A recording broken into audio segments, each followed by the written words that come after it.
Subhanalladzi asra bi 'abdihi lailan. Kula terangno saking mulai asbabun nuzul.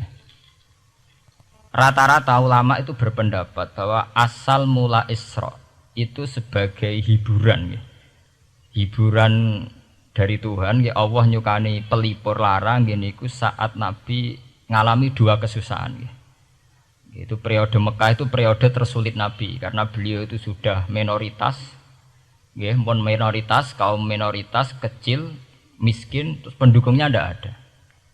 Satu-satunya yang menggaransi, yang menjamin Nabi tidak dibunuh itu karena beliau dilindungi oleh sinten pamanipun, gini sinten Abu Thalib. Dan termasuk lagi secara kasta sosial ekonomi beliau tinggi karena punya istri yang saudagar kaya. Gini ku Sayyidah Khadijah. Tapi ternyata orang yang selama ini benar-benar di belakang Nabi, baik secara materi maupun moral, sing entek-entekan berjuang, ternyata wafat. Khadijah Abu Thalib wafat. Terus dikenal tahun itu tahun Amul Husni, tahun kesusahan. Sudah gitu niki sing termasuk ilmiah. Sudah gitu secara ilmiah psikologis kejiwaan Nabi terguncang. Niki rungokno tenan niki ngaji nggih. Terguncang itu karena secara mitos nggih, keyakinane tiyang Arab niku pun kadung kedikte embek keyakinan yang ditanamkan ulama-ulama Yahudi dan Nasrani. Nggih, kula baleni malih nggih. Kafir Mekah itu orang-orang bodoh, orang-orang enggak terpelajar. Mereka itu punya satu mitos, satu keyakinan yang ditanamkan oleh tokoh-tokoh intelektual Yahudi maupun Nasrani. Apa keyakinan itu? Bahwa kenabian itu yang paling mungkin kalau orang itu dari turunan Bani Israel. Orang mungkin Nabi kok ora turunane wong Yahudi utawa wong Nasrani. Sehingga ketika Nabi mendakwahkan diri sebagai Nabi, mereka bilang antakulu innama unzilal kitabu ala ta'ifataini min qablina. Nak jenenge wahyu harus tidak jauh-jauh sangka turunan-turunan Yahudi. Sebab itu banyak cerita di Quran, cerita konsultasi tiyang kafir Mekah pada tokoh-tokoh Yahudi. Setelah konsultasi ya disesatkan. Orang mungkin Nabi kok nemu ummiyin, bintu-bintu untuk napa? Wahyu. Padha-padha dadi nabi rak kita, orang Muhammad. Ini kalau cerita sejarah. Sehingga saat Nabi ngaku Nabi, niku kayak sudah jadi mitos. Nabi itu tidak boleh jauh-jauh dari Palestina. Karena Nabi Ibrahim orang Palestina, Nabi Isa orang Palestina, Yahya Zakaria juga orang Palestina, Nabi Musa juga orang Palestina. Semuanya itu tidak jauh-jauh dari komunitas Baitul Aqsa. Ini ku masjid Baitul Maqdis atau Baitul Muqaddas. Lah itu wong kafir pinter, saking kepengen nyudutno Nabi Muhammad itu sampai Nabi mesti ning Palestina, ya mesti roh cerita-ceritane Nabi ning Palestina. Ya aku apa tau roh Palestina? Setelah kok detail-detail. Nak kowe pancen roh iku pintu masjid ning Palestina Baitul Aqsa jumlahe piro? Terus madepe ning ndi wae. Jadi bahwa Nabi ngeklaim diri sebagai Nabi yang bisa membaca malakutas samawati, baca alam-alam gaib. Niku dites nak iso tenan saiki aku takok jumlahe pintu Baitul Maqdis piro. Nah, niki peringatan kangge santri-santri bahwa semua nabi itu di luar dites fisik. Artinya zaman Nabi sholat di masjid kayak teletong unta terus disiksa Abu Jahal itu hanya ujian-ujian fisik. Tapi di luar itu sebetulnya Nabi juga mengalami ujian-ujian intelektual. Ya kayak cerita-cerita di hadis Sahih, Nabi itu sering didatangi orang Yahudi ditanya, "Mat, saya punya 5 pertanyaan. Yang tahu itu hanya Nabi. Kalau kamu bisa jawab ya Nabi, kalau enggak ya tidak Nabi." Termasuk takokane, apa pertama yang dimakan ahli jannah saat masuk surga? Kok aneh-aneh. Terus kenapa anak itu kok kadang mirip bapaknya, mirip ibunya? So, kok aneh-aneh. Dan itu berlanjut terus sampai Nabi di periode Madinah. Nah sebab itu Nabi itu secara intelektual itu diasah Tuhan lewat proses Isra. Di mana Nabi saat itu secara fasih bisa menjawab jumlah pintu Masjid Aqsa sekian.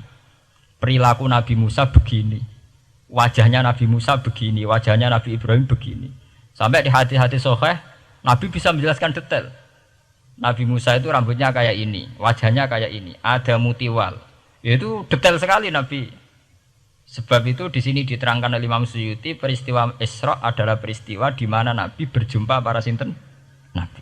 Itu asal usulnya kenapa? Karena sudah kayak menjadi mitos, Nabi itu tidak boleh jauh-jauh dari tradisi Yahudi, tradisi Palestina. Paham ben sampean roh asal usulnya. Tapi kemudian asal usul itu sebetulnya hanya sementara, hanya permainan politik.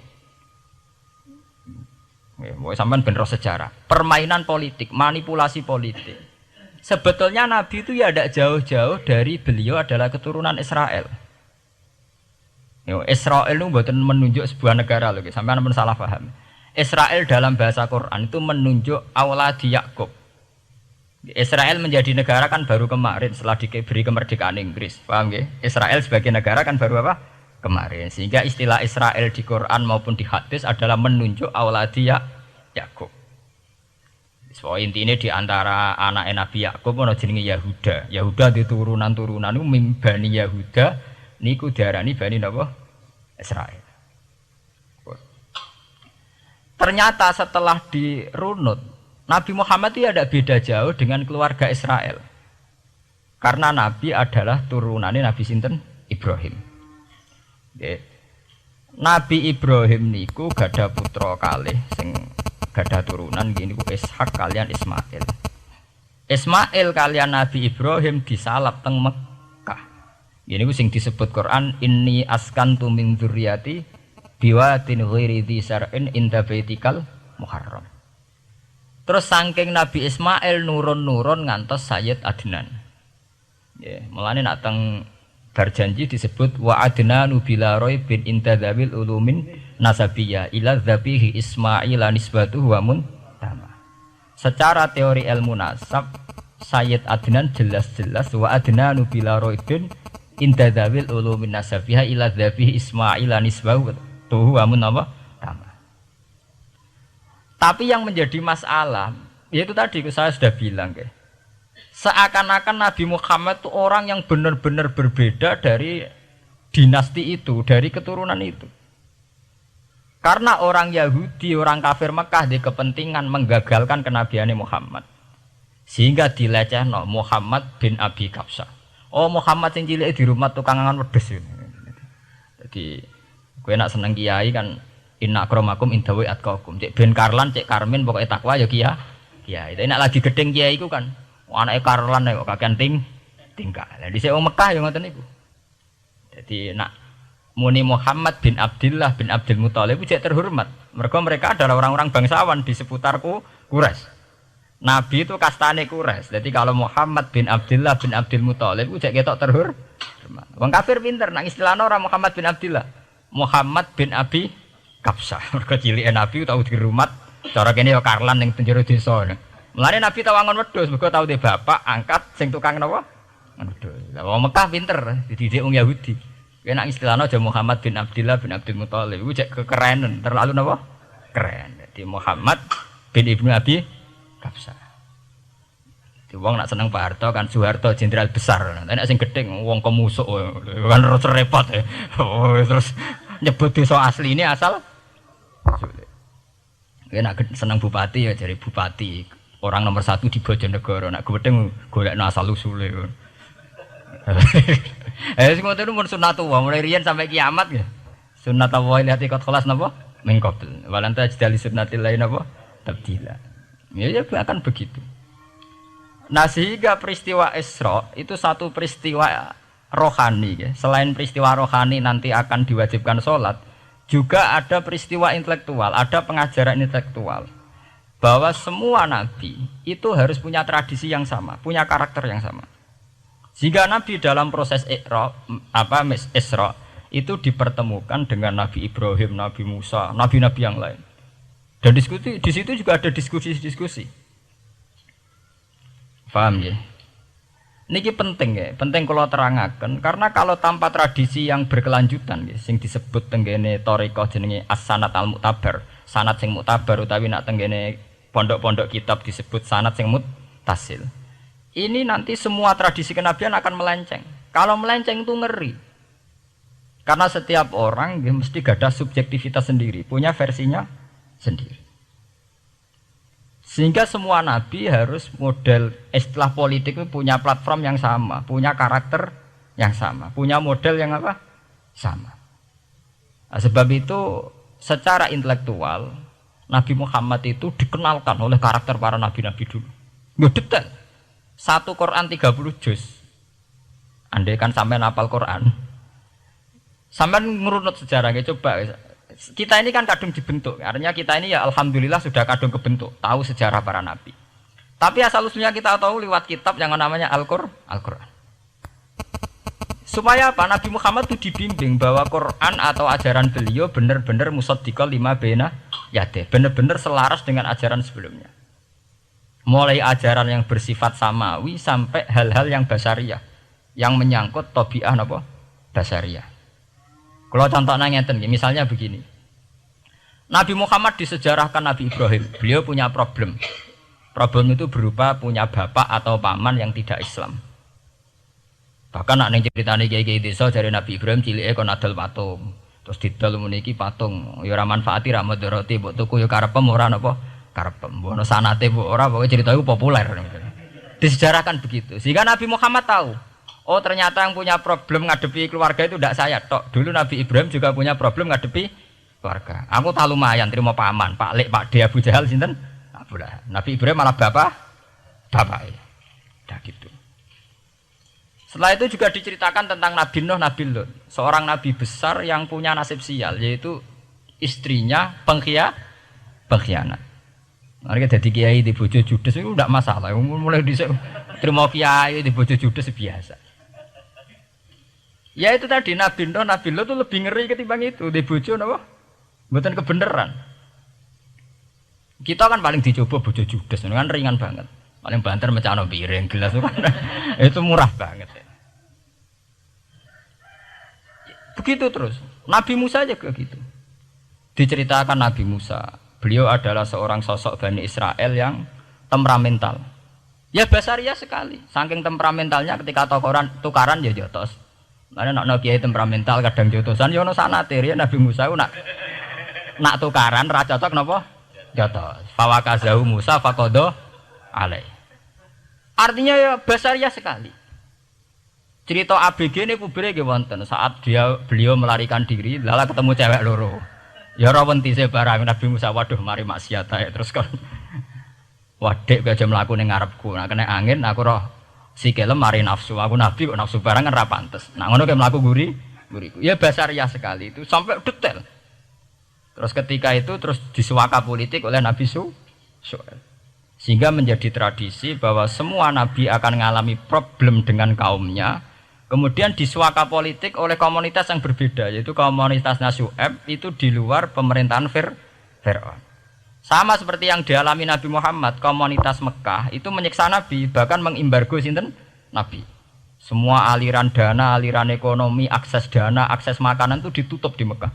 Sehingga Nabi sampai dahar dedaunan, fisik bil jibali napa Mekah. Tapi beliau diselamatkan oleh sahabat Ansor yang terpisah dari komunitas Ahlu Mekah. Itu mirip ceritanya Nabi Musa yang diselamatkan Nabi Syuaib yang terpisah total dari komunitas Fir'aun. Ini penting kalau ulang temriki sehingga karakter-karakter kenabian itu tidak rubah. Karakternya sama. Sehingga setelah kita mengenali karakter para nabi, kita mudah sekali mengenali nabi palsu. Paham ya? Mulane kalau nabi palsu paling seneng musodek, ketara palsune. Lah sing repot sing ora ketara, mergo jenenge Ahmad. Ahmad Muhammad tak mirip. Mulane nek kowe jeneng supaya ora ngaku nabi jenengno Kartolo. Mergo nek Ahmad bin Gulam rak jenenge Ahmad. Ana terkenal nabi nek ora jenenge Muhammad utawa napa? Ahmad. Mulane Ahmad bin Gulam pas ngaku nabi pengaruhe gede mergo mirip. Mulane kula wingi takoki mahasiswa Jogja, Gus, cara jenengan jeneng Jawa mbek Arab apik iki.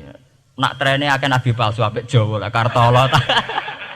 Karena secara kriteria kenabian ndak akan masuk. Nek anak jenenge Kartolo atau Karmin itu ndak akan masuk kriteria wong sing bakal dadi nabi. Lah anak jenenge Ahmad tak mirip-mirip nabi. Oh Ahmad Hulam bin Mirza wani ngaku nabi mergo jenenge Ahmad. Musaddiq ya mergo musaddiqal lima bena ya teh. Lah anak Kartolo, Karmin, Karlan agak ono. Mulane saiki sing jenenge Jawa kudu syukur. Akan terbebas dari mengaku napa? Nabi. Lho syukur kan gak akan salah, Pak. Di barokah sampean jeneng Jawa, orang-orang ngaku napa? Nabi. Selamat. Kudu syukur. Paham ya? Ndak apa-apa, itu harus dinikmati. Ya itu tadi ya, karena Nabi itu punya karakter yang sama, punya tradisi yang sama, yang mirip-mirip. Itu kenapa Quran berkali-kali menceritakan sisi-sisi kenabian Nabi di luar Nabi Muhammad. Karena biar karakter Nabi Muhammad terbentuk, ya, terbentuk dengan karakter Nabi sebelumnya. Tidak melenceng. Kemudian tuh ditiru oleh ulama kita. Kita punya guru punya guru lagi, punya tradisi yang sama. Nak mulang kudu istiqomah, santri loro lah kudu diulang. Nah, sedadi kiai aja mripat ijo nek arah dhuwit. Wis pokoke dilatih. Nah, tapi jare kiai saiki orang mripat ijo, mripat abang. Mergo dhuwit saiki abang. Dhisik dhuwit paling gedhe rak 50.000 iku rak ijo. Lah saiki 100.000 abang. Dadi saiki nak nasihati nak arah dhuwit aja mripate abang. Mergo ijo wis gak akeh saiki. Paham napa? Kena akal-akalan ngoten jan repot. Tugare kula di santri dablek, nek di bojo aja moro tangan. Kula mboten moro tangan, kula saduk, moro sikil. Kena anekdot ngono rusak. Adu-adu ning bojone. Bojone loro, bareng bojone nguwap. Kowe jare rabi Pak ning jaba, bojom jare loro fitnah, Dik. Sing bener telu. Ayo kan repot. Ketemu cangkem elek rusak kabeh. Fitnah udah nak loro. Sing bener apa? Telu. Lah sakniki mun politik ngoten enggak, saya sebagai pejabat tidak pernah mengkorupsi 1 sen pun uang rakyat. Wong edan tapi korupsi ya sak sen. Wong ra waras tapi korupsi napa? Sak sen. Ngono miliaran tok. Korupsi napa? Sak sen. Ya mesti ayo geneman. Ayo, jadi zaman akhir itu kayak zaman dhisik, kayak Abu Nawas kabeh. Jadi apa-apa niku mun mboten karu-karuan. Mun ya. Wah itu permainan kata begitu niki kula penting kula terangaken nggih. Saya sebagai ahlul Quran, orang yang banyak baca Quran nggih. Itu kita akan tahu betul betapa parahnya nggih atau akibat negatifnya dari permainan kata itu. Dan itu dilegalkan Quran, disahkan Quran dalam beberapa ayat. Yaqulu apa yuriduna ayutfi'u nurallahi bi afwahihim. Orang-orang Yahudi, Nasrani, kafir Mekah itu ingin sekali membunuh Islam lewat permainan kata bi afwahihim. Yaitu tadi misalnya kalau Muhammad bin Abdullah bin Abdul Muthalib itu kelihatan keren karena masih Bani Quraisy. Tapi kalau diistilahkan Muhammad bin Abi Kabsah, wah Muhammad sing anake Karlan iku ora ummiyin. Balik dadi wong alim terus diistilahno bapakmu sing cilike iku angon wedhus. Ya terus repot terus ajur kah? Kabeh. Itu bi afwahihim.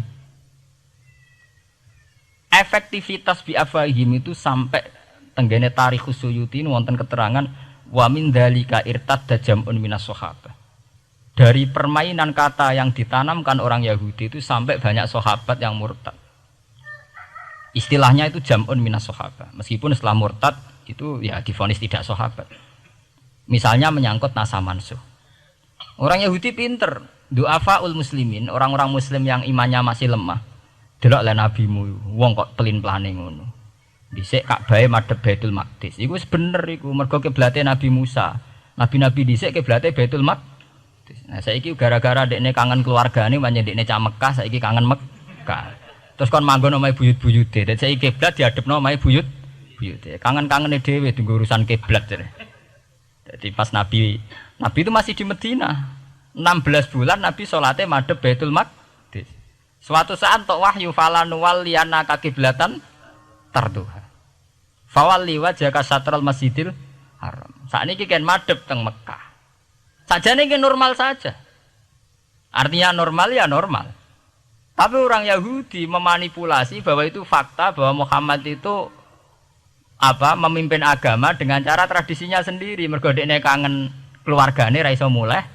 Terus salat madhep daerahe dhewe. Nggo pelipur lar. Ya jare sahabat sing do hafal muslimin diangen-angen ya iya. Nah niki kula peringatan tentang santri-santri ya. Sebab itu kalau sampean jadi kiai itu santri harus punya wawasan intelektual yang luas.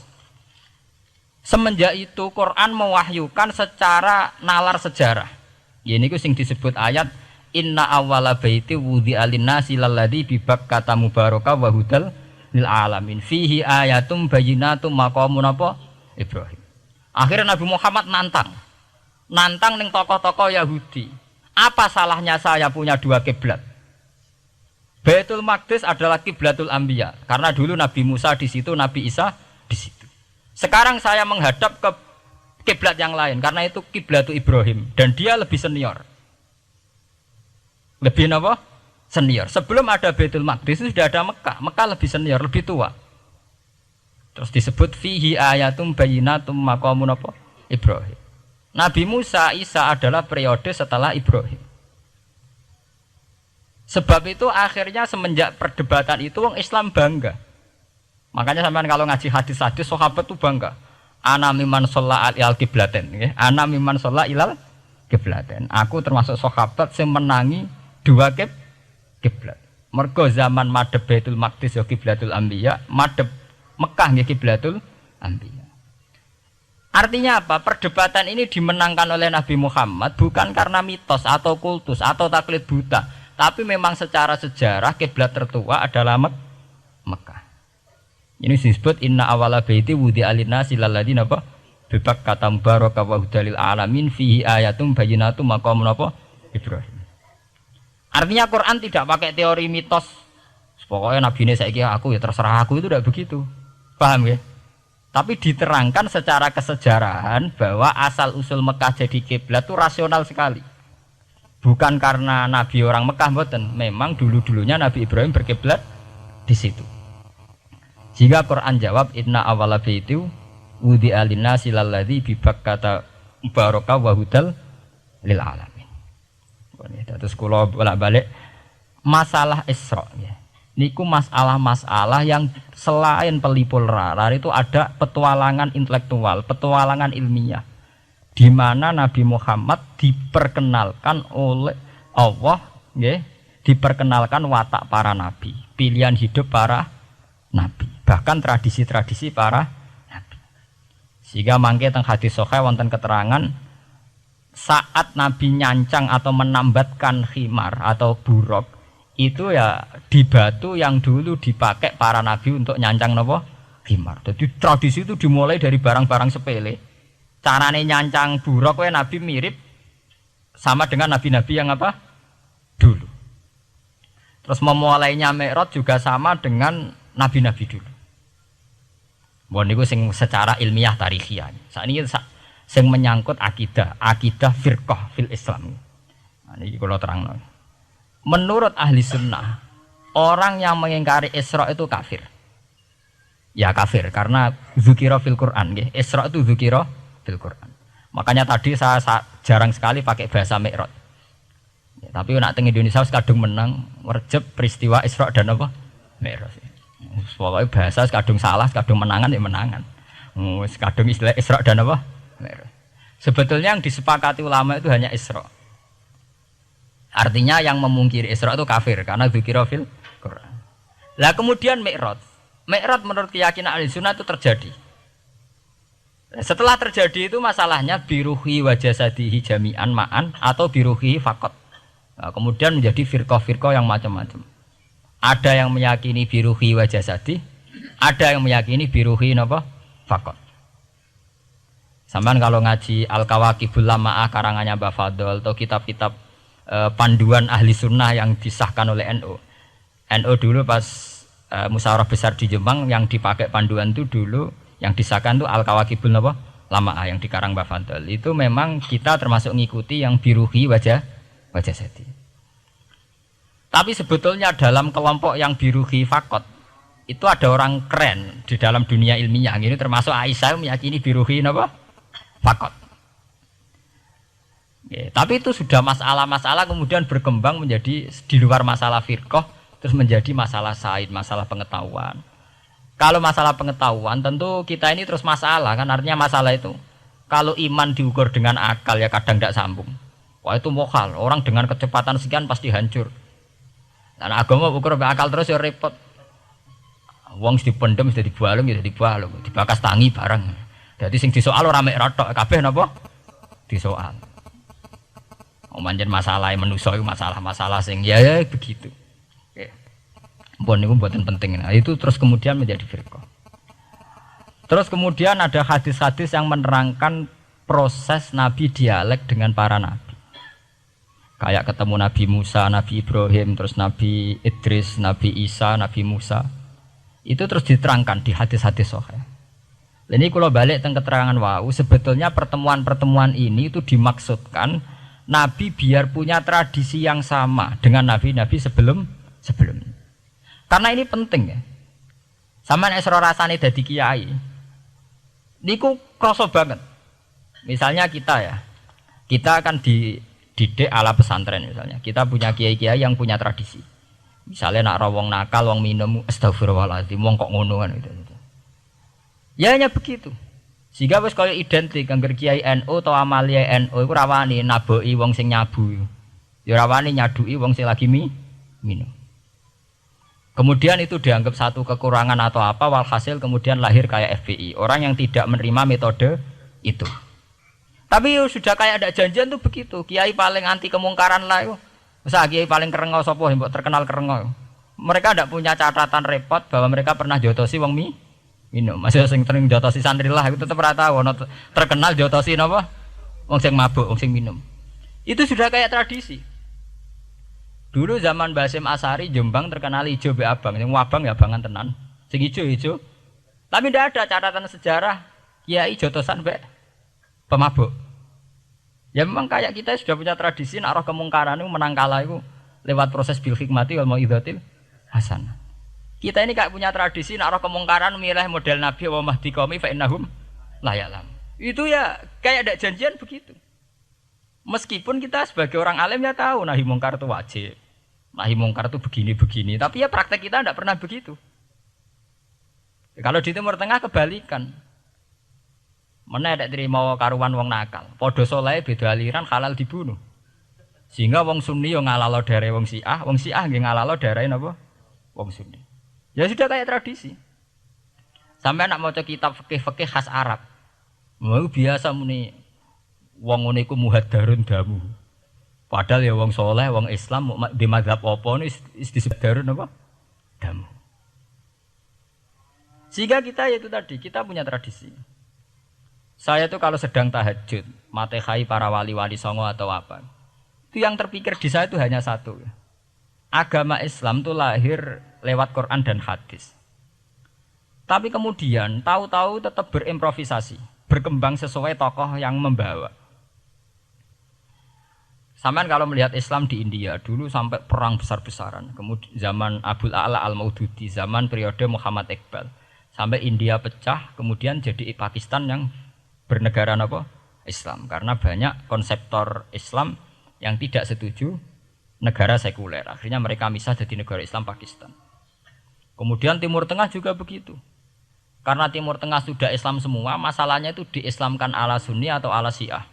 Iran menjelma sebagai aliran Syiah. Yang Sunni dianggap sesat, halal darai. Irak zaman Saddam Hussein pemerintahan Sunni. Sing Syiah dibantai, sehingga wong Kurdi do mati. Era Saddam keyo gentenan Saddam sing di bantai. Makanya kalau saya ngaji di Jogja, seminar di Jogja bilang, kita ini harus bersyukur. Kita ini punya tradisi konflik yang terbaik di dunia. Enggak, kita ini punya tradisi konflik yang terbaik di dunia. Sampai nak Isra Ikhwanil Muslimin teng Mesir. Badan Intelijen Nasional atau Badan Stabilitas Nasional, Bakor Setanas itu harus terima kasih sama tradisi tokoh-tokoh Islam di Indonesia. Lepas dari kita setuju tidak setuju itu terserah. Tapi kita punya tradisi konflik yang paling baik di dunia. Kurang bencinya Gus Dur sama FPI atau FPI sama Gus Dur. Paling mereka ya adu statement di depan wartawan. Itu bagus sekali. Cara nang Arab wis tembak-tembakan. Kita punya sejarah. Secara pesantren saya itu punya sejarah panjang. Zaman Mbah Imam beda dengan Mbah Zubair, zaman Kiai Memun beda dengan Kiai yang lain. Paling adu statement saat ada tamu itu paling bagus. Kita punya tradisi konflik paling bagus di dunia. Kayak apa mangkalnya orang NU saat Gus Dur diimpis, dipecat. Tapi habis itu ya sering seminar ketemu Amin Rais. Ya mereka adu polemik, ini tidak konstitusional, ini apa. Gus Dur nggak jurus dekret. Sing sitok nggak jurus sidang mewah, nak kurang serem sidang istimewa dilawan sidang luar biasa. Pokoknya agak istilah sing serem-serem. Tapi tidak saling bunuh loh, sampean harus syukur loh. Selama ini orang awam sering bilang, loh kiai kok tukaran. Sampean bandingkan di Timur Tengah, jenenge tukaran mesti tahdirudam. Para polisi, para badan intelijen, para yang menjaga stabilitas negara ini harus terima kasih sama tradisi tokoh-tokoh Indonesia. Yang namanya di Mesir, di Irak, di mana-mana jenenge tukaran mesti melibatkan pertumpahan darah. Saat Arab Saudi jadi Wahabi itu besar-besaran itu. Pembunuhan apa pengusiran orang-orang Sunni. Tapi di Indonesia enggak. Di anarkis. Paling itu tadi adu polemik.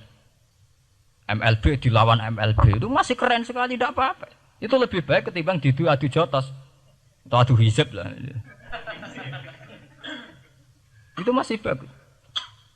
Nenda ini sampean biar paham, biar syukur jadi bangsa Indonesia. Kita punya tradisi konflik yang baik. Sampean nek setelah peristiwa teng Irak, teng Sudan, teng Khartoum, teng Darfur, itu kan orang Islam semua. Gara-gara beda mazhab saling bunuh. Di Mesir ya gitu, Ikhwanul Muslimin dengan pemerintah dan sebagainya. Hatta saya sebesar Sayyid Qutb, sing tokoh populer mohon gak budute mboten jelas. Di Indonesia bagus sekali.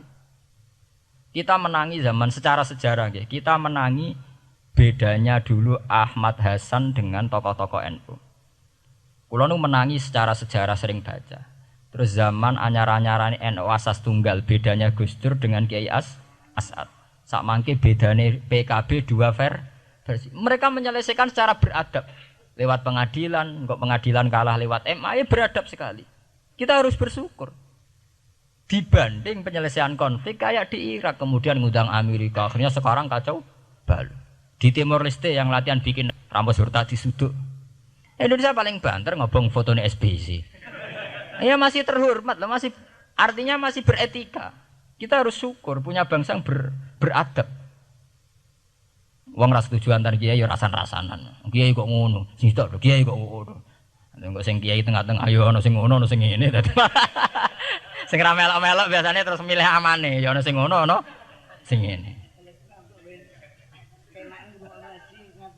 Jadi artinya kita yang baik. Saya itu berkali-kali ngaji ya. Sampean kalau sering baca Quran dan menghayati, artinya ora maca Quran pelang-pelang ora karepe, menghayati. Saya itu sekarang sesadar-sadarnya, saya masih belajar. Ini jamaah sini harus tahu. Saya hingga detik ini masih belajar. Entah itu lewat belajar baca Jalalain atau belajar merenung maupun belajar lewat yang lain. Quran itu dulu ya sering nyebut begitu itu saya tidak paham. Sekarang itu saya paham, tambah paham.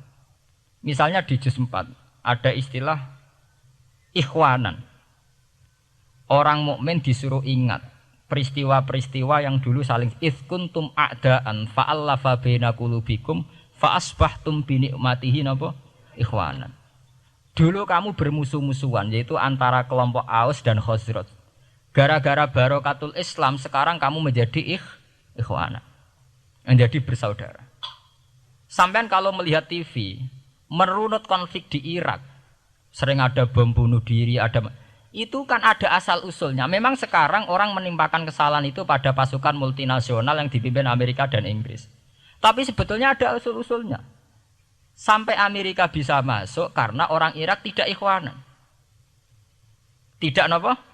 Yaitu ada Syiah, ada Sunni, mereka saling menikam, saling bunuh. Sehingga karena tidak ada ikhwanan ini pihak ketiga masuk, yaitu tentara multinasional.